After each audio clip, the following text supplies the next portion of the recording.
With the first pick in the 2003 NBA Draft, the Cleveland Cavaliers select... Here we are, November 2002. My name is Cory Wells, University of West Virginia shooting guard. I came all the way from Brooklyn with aspirations of making it to the NBA, and I'm one step closer to entering the 2003 NBA Draft. Well, my junior season awaits.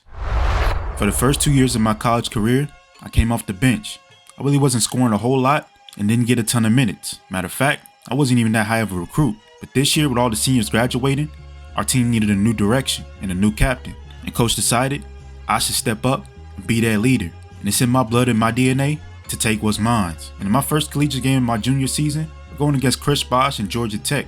And while I didn't know too much, I knew I saw NBA scouts in the stands watching for him. But little did they know, I came ready to steal the show. Yeah, Bosh is the typical prospect that you want to draft. Tall, lanky kid that can get rebounds. But me, I'm a 6'3" shooting guard that's here to get buckets. I'm not looking to get a lot of assists, nor a lot of rebounds. I'm at my best when I'm attacking the basket with my left and my right hand, and ambidextrous. And for me, this was a chance to showcase my skill set and prove to the NBA that I can go and match up with the elites like the Stephon Marburys, Steve Francis, even the T-Macs. You may call me undersized just a tad for my position. I'm not a point guard. I don't pretend like I know how to pass the ball with the best of them. What I do know how to do is attack whoever's in front of me and finish over top the defense. And look, don't even get me started on my handle. I got the ball on a string. Like that's just the New York in me. When we go to the park, everybody had handles. Everybody tried to play defense and everybody could attack the basket. But you had to somehow make yourself look different without even shooting a three for real. Don't get me started on my jump shot. From mid-range, it's butter. But from the three, it's brick city. I can't explain it, but when I get inside that arc, I just feel different. And my mindset is attack, attack, attack. And listen, I barely had any time to rest in my opening debut. Same can be said about Bosh. Shoot, maybe I'll see him at the draft next year. But for now, I dropped a career high 34 points, 5 rebounds, and hey, don't sleep on the 4 assists either. The next day, our newspaper posted about me. Look, it was just game 1. There was starting to be a growing sense that Cory Wells might be a household name, but my best matchup was yet to come. There was another kid out of New York, freshman, named Carmelo Anthony, that decided to go to Syracuse University, and everybody knew that he was a 1-year and out player. Surprisingly, there was no bad blood between us, but as a junior, I felt like it was my duty to get his freshman buckets. But little did I know, Brody was averaging 25 points, 3 assists, and 6 boards already on the season. And look, with us both being in the Big East, it was going to make it hard for me to win Big East Player of the Year with him around. And he was giving our defenders buckets and nightmares all game, and I sure as heck wasn't going to guard him. I'm only 6'3", so my job on offense was to kill their best defender, and which I did. I told y'all, my mid-range shot is like water. Y'all should already know, since the 90s and the 80s, the Big East has always featured premier players. And tonight, 2003, me and Carmelo put on another show in the Big East lore. And I can't lie to y'all, his scoring versus my scoring just felt different, and it looked different. I was admiring it from the court.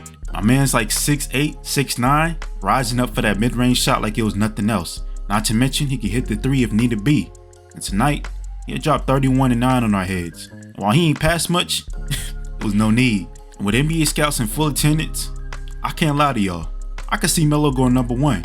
But apparently there's some kid out there that's a phenom in high school that's coming straight out. So I had to see about that. But for tonight, I dropped 25 points. Despite the loss, I feel like I'm proving the scouts once again that at my size, I can get a bucket over anybody, and I'm made for the league. Win or loss, I'm here to fulfill the rest of my season at West Virginia. Speaking of which, it seemed like the more I scored and the more my stock went up, I started to become the big man on campus around here. And I got a lot of respect. With that, a lot of problems. So I just stayed ducked off into myself so I could focus on my game. As I did, I noticed my stock arise. I was sneaking to the school's computer lab late at night so I could check on these mock drafts. And the latest ones had me going top 10, as high as number 8 to the Milwaukee Bucks. But much to my surprise, they had another guard from the Big East in front of me. With a matchup against Marquette coming up, we gonna see who's really better, me or him. Look, to paint the picture for you guys, we're at the end of the season, the Big East finale. And for us, we not a tournament team, but Marquette is. Matter of fact, they're the number 8 team in the country. And it's all led by this guy right here, named Dwayne Wade. who was also a junior. Man, it seemed like we were a mirror match, but he was 210 and I was 185, and I felt that weight difference early on in the game. So did my team. Bro came out bullying and set the tone. Marquette was one of the best teams in the country thanks to him. So the only thing I had going for myself is that I felt like I should be taken higher in the draft thanks to my scoring ability. But while Wade could score, I could score better. Maybe that's the cockiness in me. But right here, I had Dwayne Wade lost. On a mission to the basket, I finished with the power one-hand slam. And I know y'all ain't seen me dunk much, but trust me, I can get up there. With NBA scouts in full attendance, I felt like this play right here made a statement. He may be on a better team, and you could argue about his leadership being better than mine as well.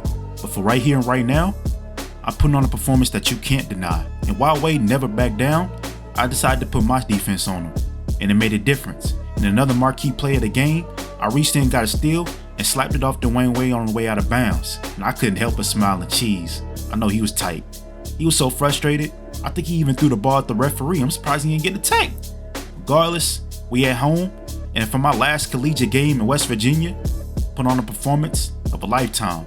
And while I didn't score a career high like I did in the first game, I sure enough put on a performance that left NBA scouts salivating at the mouth. And in my opinion, I feel like this encapsulated my career. Scoring, hustling, and competing. Win or lose, I'm willing to lay it all on the line for my team. I'm letting the scouts know, whatever team takes a chance on me, you're getting a competitor. And for my three-point shot, for some reason, my mechanics just aren't all the way there. Thankfully, this ain't a three-point shooting league. It's a league for the finishers, bucket getters, slashers, and athletes. And I'm all of the above. And to cap it all off, finished tonight with 29 points, 4 assists, and 4 steals. We beat number 8 Marquette to cap off our season. And while this didn't hurt our tournament chances, West Virginia sure was grateful for me. And in my last ever West Virginia newspaper, I made sure I saved it. But as they noted, I'm off to chase my NBA dreams now. It's early June 2003, and the NBA is launching a new initiative called NBA Cares. It's not set to launch until 2005 apparently, but tonight, they're hosting the NBA Chairs charity game, inviting all the top prospects that are here for the draft to a pickup performance. The white shirts versus the red shirts. It's for charity, so you're not supposed to go that hard, but it's basketball. See, I know we brought the dogs out, and these are some of the guys I played against this year, like Carmelo, Dwayne Wade, guys that's projected to be in the lottery. There's a guy named Kirk Hinrich that apparently went to Kansas and did well in the NCAA tournament, and they say he's the best point guard in this draft. The kid that everybody got their eyes on is a kid named LeBron James out of Ohio. Look, I ain't gonna front like I know a whole lot about him, but from what I'm seeing, he's a freak athlete. Hey, and he on my team tonight, so you know I'm throwing up lives to him, and I see him go up one time, and I believed everything everybody said about him. Look, Carmelo was the best player in college in my opinion, and I'm saying that from my point of view. I expected him to go number 1, but after seeing that kid LeBron, I'm left wondering, but what's in these kids' milk, bruh? He like 6'9", 230 pounds, and he 18. I'm 21 years old, and I'm 6'3" and 185. Regardless, bro was setting the tone out here in this pickup game. He was cooking up doing a dunk I ain't never seen before. He cocked the joint back so far, bro, he was at his ankles, and it left me speechless. But I still had to come out here and do a little something for my own rep. So I had Kirk Hinrich on me. While I never played him in college, I sure enough carved him up like he was one of them other Big East guards. And I got the lay, and I feel like that was my highlight performance. Then I wasn't done. And right here, I realized Kirk was even too small for my little self. And I backed him down, did a post spin, and a dunk off the vert. I'm telling y'all, I got that in me. Maybe I gotta show it off when I get to the league. Speaking of the league, it's my last time playing basketball into the draft. All my work is out there, and it's done for. And my agent informed me the latest mock drafts have me going as high as number 5 to the Miami Heat. Apparently, Pat Riley is in need of a scoring guard, and I feel like the right fit for most people. They're saying it's a lock. If Chris Bosh goes to Toronto, then Miami will select me with number 5. Just like a flash, I went from nowhere on the boards to start the season off to being a top 5 projected pick. And as I left West Virginia for the last time, headed back to New York for the draft, my work speaks for itself. I gave this school 23 points, 4 assists, and 4 rebounds on decent shooting. And now I wait to hear my name called. By this point, it was a foregone conclusion that LeBron James was the number 1 pick, staying in Ohio, playing for the Cleveland Cavaliers. A match made in heaven. But what was surprising came afterwards. After LeBron went first, I thought Carmelo was going second for sure. Apparently there's some big kid named Darko Milicic that the Pistons had their eye on, which means Carmelo went third to the Nuggets. But of course, that didn't have nothing to do with me. I needed Chris Bosh to get taken fourth for me to go fifth. And well, the Raptors were up. The Toronto Raptors select Chris Bosh from Georgia Tech University. That can only mean one thing, right? I'm gearing up to hear my name called by the Miami Heat. My time has finally come. Miami Heat on the clock. With the 5th pick in the 2003 NBA Draft, the Miami Heat select Dwayne Wade from Marquette University. Wow. And what was a shock to everybody in my circle, the Miami Heat decided to take Dwayne Wade over me. I was just the best guard in the draft. Now I'm sitting here and wondering when my name is going to get called. The Clippers were up, and they needed a big man, so they got Chris Kaman. Then I saw the Bulls up, and I got hope. 2003 NBA Draft, the Chicago Bulls select Kirk Heinrich of Kansas University. The awkwardness of not getting picked definitely hurt. But they say good things come to those who wait. And well, patience was definitely a virtue for me, because waiting may have been the best thing to happen to me. With the 9th pick in the 2003 NBA Draft, the New York Knicks select Cory Wells, shooting guard, University of West Virginia. I'm going home, y'all. The New York Knicks took me at the number 9 pick. And while I fell behind Dwayne Wade and Kirk Heinrich, and even TJ Ford from Texas, you can say it was destiny. I'm returning home to play for my city, my favorite team.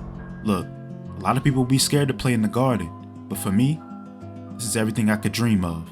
I didn't talk about my dreams and aspirations much in this video and my story yet, but trust me, now that I'm playing back in my hometown team, you guys will understand more. But for now, just know I made it through training camp. It was a struggle.